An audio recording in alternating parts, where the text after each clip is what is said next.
Welcome to Fresh Off the Set. I'm Carrie Hawker-Diaz. And I'm Sarah Jenkins. And today's podcast is more serious. Of course, we want to hit those serious topics. Sarah, you talked with Laura Fletcher, who is founder and CEO of Selah Fertility, and you also shared your IVF story. I did. You know what? This obviously had a really special place in my heart, this episode. I loved talking to Laura. She was just really a wealth of knowledge.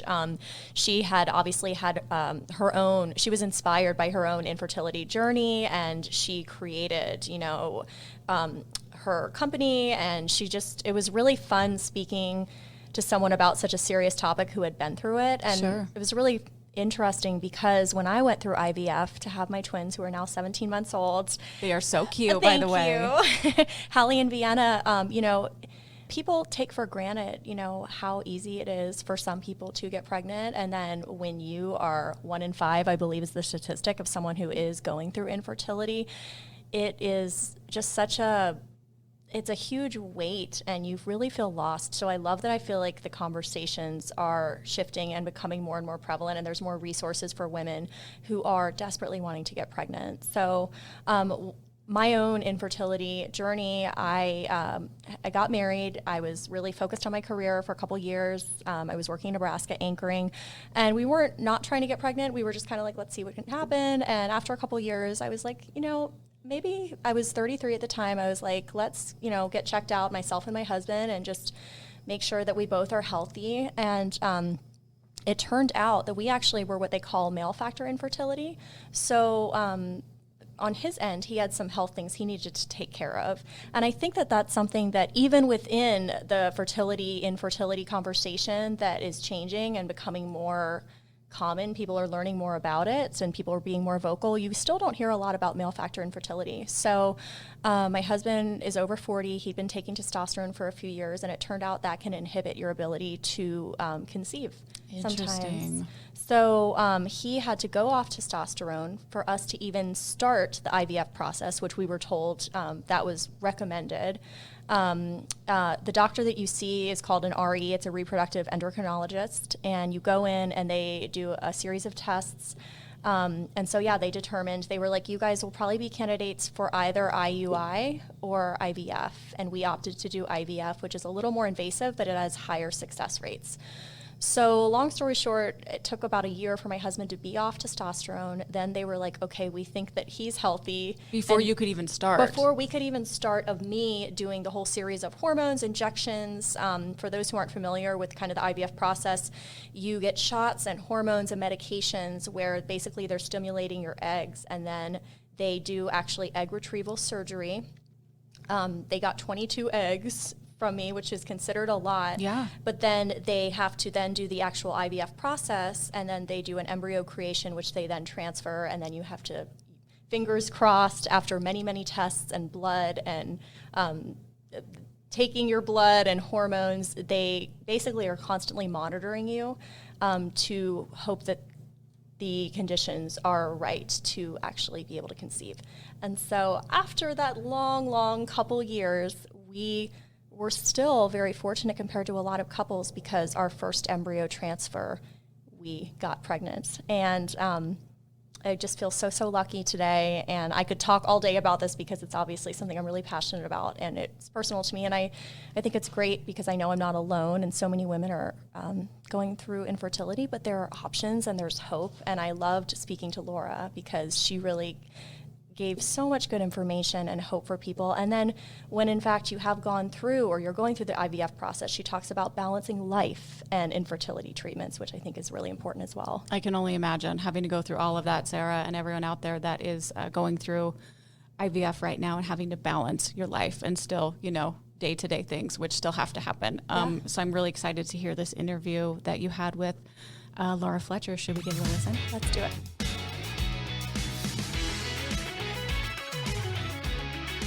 Good afternoon. I am here today with Laura Fletcher. She is founder and CEO of Selah Fertility. Laura, thank you so much for joining us. Thank you for having me. I really appreciate it. I'm so excited to have this conversation. Absolutely. And today we are talking about all things infertility and the many nuances that really it encompasses, from an emotional aspect to, just kind of the whole process. So we really appreciate you being here. Right off the bat, I want to talk about tips that you have for women who are trying to balance life and fertility treatments, because I think it's really daunting for those who are looking at that, who are kind of experiencing this and don't really know where to turn. So let's talk about that. Yeah, that's a great question. And a lot of my clients have this exact struggle. And I also had this struggle of trying to balance life, being a wife, being, full-time work, meal prep, vitamins, acupuncture, all of the things that come along with fertility challenges. And I think that one of the most important things that we can do is try to remain present and cut out anything that doesn't feel like it's serving us. So anything that feels more stressful than beneficial to us can definitely go by the wayside while we're trying to navigate fertility and work and all of the other aspects of our life. I think that's so important and so true, really finding that balance. And let's talk about support with partners, because I think for those who are going through this and they're fortunate enough to have a partner, what are some ways that partners can show up for each other, on both sides during these times of grief or going through the process of, experiencing infertility and facing these treatments? One of the best pieces of advice that I can give is that it is imperative for the partner to understand how their partner receives support and love.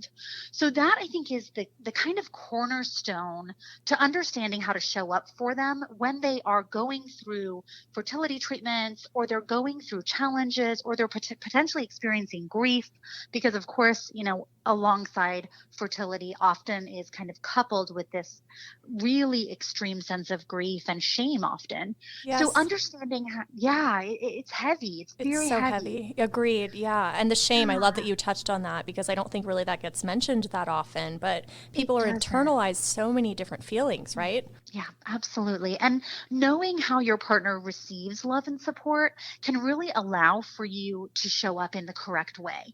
A lot of people go in and think, okay, how would I want to be supported or loved? But really, it's not about that. It's about how your partner would want to be loved and supported, and asking the right questions, really doing some research about potentially like local support groups that they can get involved with, or even that you can get involved with, just to show up and support and show that you are invested in this journey as well. I love that. I think that's so great. Obviously, infertility can look like a lot of different things. There's a lot of different definitions of people who are experiencing infertility, but I want to talk about miscarriages specifically. How can we shift the conversation regarding fertility and miscarriages? That is something that I think about every day of my life. How do we talk about this in a more compassionate way? How do we talk about it in a way that allows for businesses, communities, individuals to show up and create villages of support for people that are experiencing miscarriage? I think that it has to start with transparency, and it has to start with compassion, and always having the intention of showing up and meeting somebody with compassion can go such a long way, and trying to put yourself in their shoes so that you can converse with them openly, authentically, honestly, gracefully, and do it in a way that is, healing and helpful rather than harmful and shaming. I think that's so true. And like, as we talked about before, they carry that shame. And I think people around them who are on the other end of the conversation, these partners, these friends, they want to support people they know who are going through these really traumatic times, but they don't really know how to shift the conversation. So yeah. I love that. Often they show up with the best of intention, right? But I think it's important to recognize that impact trumps intention. So if your impact is not being received the way that you intended, you maybe need to take a step back and reassess where you're coming from and ways in which you can, kind of change the way you're addressing somebody or the questions that you're asking, or potentially in cases, I often see my clients and myself receiving a lot of really harmful, unsolicited advice. So, talking about that and really thinking about what's the message behind what I'm genuinely saying here. Sure. And then there are women who are fighting for an explanation behind maybe an unexplained miscarriage, or they just, as you talked about, maybe they've received misinformation or they don't know where to turn. What type of advice would you give for them? So it's hard to do, but keep fighting, keep advocating for yourself. Even if that means you have to take a break from it temporarily to kind of gather up your strength again, ask the right questions. Educate yourself as much as you possibly can about your body, about your partner's body. That way, when you're going into the doctor's offices, you're asking the right questions and you also anticipate the correct answer. Right. Because if you don't know the answer to the question that you're asking, if you don't have a parameter for what is optimal, then you can't really advocate for yourself in the way that you could if you did fully understand what was required for successful fertility treatments, successful pregnancy, etc. Right. I think, yeah, being an advocate for yourself is so important because you're your number one. And, doctors or people who are kind of treating you, they might give you information, but it's easy to kind of sit there passively, but you really have to be a proponent for yourself. And being aware, speaking of, different, like the whole process of going through infertility treatments or dealing with infertility, I want to talk about some things women can do. Why should women be more aware of reproductive immunology? Let's talk about this phrase because I wasn't even really sure what it was before I went through IVF, and I think a lot of people don't know. So I'm really glad that you're asking this question. I wish every day that I could stand on top of a mountain and shout to the world about reproductive immunology. It is a science, it's a field of medicine that looks very differently at fertility and at pregnancy. And what they're doing is they're looking at how the body tolerates pregnancy, whether or not the immune system is accepting a pregnancy or whether or not it's going into this sense of overdrive and rejecting either the partner's genetic material, so the sperm itself, right, or potentially the embryo.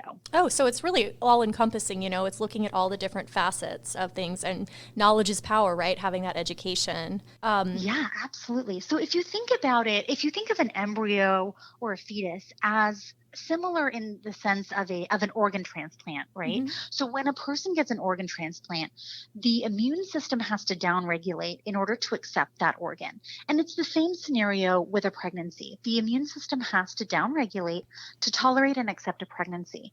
If that's not the case for a lot of women who are under chronic stress, who are potentially experiencing autoimmune disorders, their immune system can actually go haywire, go into overdrive, and actually attack the pregnancy, which can result either in, one of two things. It can result in no implantation at all, mm-hmm. or it can result in miscarriage. I love that we are talking about this because, as you've said, there's so many different factors, physically, biologically, and then also just stress playing a huge role in, an implantation of an embryo when people are undergoing, fertility treatments. And that kind of ties into, we already talked about self-advocacy and, arming yourself with education. But what are some other things that women need to know about really being an advocate when they go to the fertility doctor's office? I think that having a general understanding of what can actually cause implantation failure, what can actually cause infertility, and what can actually cause miscarriage are some things that are really empowering, so that when you're having those conversations with your OBGYN, your reproductive endocrinologist, or potentially even an MFM, you're able to have these conversations in a very real sense about the reality of your particular situation. And once you rule out what I kind of consider the quote unquote standard offenders, things like structural abnormalities, hormonal disruption, male factor infertility, then you're kind of only left with a handful of things. And one of those things is absolutely, without any doubt in my mind, the role of the immune system. Okay. Wow. And speaking of which, there are we talked about kind of these infertility contributors. What are some controllable fertility factors that people can do when we talk about being proactive? There are things that people can do, right? Again, being in tune with your body and really paying attention to those things. What are some factors? Absolutely. That's such a beautiful question because it gives your listeners actionable steps that they can start implementing right now. So a lot of it is lifestyle factors. Things like reducing the level of stress in their lives, making sure that they're really well hydrated, making sure that they're eating really beautifully balanced meals that have great quality protein, high levels of high quality fats, lots of green cooked vegetables, things like bone broth, things like this are really, really nourishing to fertility. Mm-hmm. And then also things like what kind of products are we using? What kind of pans are we cooking with? Could we reduce some of the toxic load on our bodies? How is the quality of the air in our home? How is the quality of water that we're consuming? And are we getting enough rest? Are we balancing things? We kind of touched on this a little bit in the beginning of the conversation. Are there other modalities that we could look into to help regulate our central nervous system? Things like acupuncture, things like, these really beautiful sound baths that are kind of trending right now are really Yes, I love that. I'm so fascinated by those because I've never been to one, but that's just one of many, as you just mentioned, different things that I think a lot of people maybe aren't even aware of or realize that they could contribute to fertility and helping your odds of getting pregnant. And it's just really beautiful. And I love that there's so many different things out there. And that's part of the journey, really, of arming yourself with the knowledge, right? Yeah, and it plays right into that concept of advocacy. But again, you want to make sure that whatever you are doing is in alignment with yourself. So don't do something simply because I say do it, right? Do it Right. because it feels good to you and it feels right and it feels supportive. Right. Well, Laura, how can we stay knowledgeable about what we can do? Like, people maybe arm themselves with all these different things and facets of trying to contribute to conceiving or having healthy fertility. But how do we maintain that knowledge? Do you have some tips? I do. So I have actually written a book about this topic. Incredible. The book kind of encompasses my 10-year journey through infertility, through recurrent miscarriage, through reproductive immunology, and kind of rewiring my whole life as far as, my mindset, my lifestyle, etc. Yeah. So that book publishes October 4th. You can get it on all of the major retailers. The title of the book is The Grace and Grief, Healing and Hope After Miscarriage. Amazing. So Thank that would be you. my first. Oh, you're welcome. Thank you for asking about it. Yeah. You can follow me on Instagram. I post a lot of kind of general fertility facts and general support. So that's Selah Fertility Instagram. And then I also have a ton of free resources on my website. I put together a really amazing PDF where it basically outlines whether or not reproductive immunology is right for you. Wonderful. Because, of course, it's not right for everybody. But that's a really great free resource that you can grab on my website, selahfertility.com. Let's hear that website one more time. Sure. It's Selah. selahfertility.com. Perfect. Well, Laura, you're just a wealth of knowledge, and it's been so great chatting with you. I really appreciate you sitting down and talking with us. Obviously, like I mentioned, this hits home for me. I experienced infertility, and you obviously, I think so many people will benefit from hearing your story. So I thank you again for really sitting down with us today. Thank you. And thank you for having the courage to talk openly about your challenges as well. I know that can be really difficult. So, absolutely. You're providing a space for healing as well, which is very appreciated. I so appreciate that. Thank you again, Laura.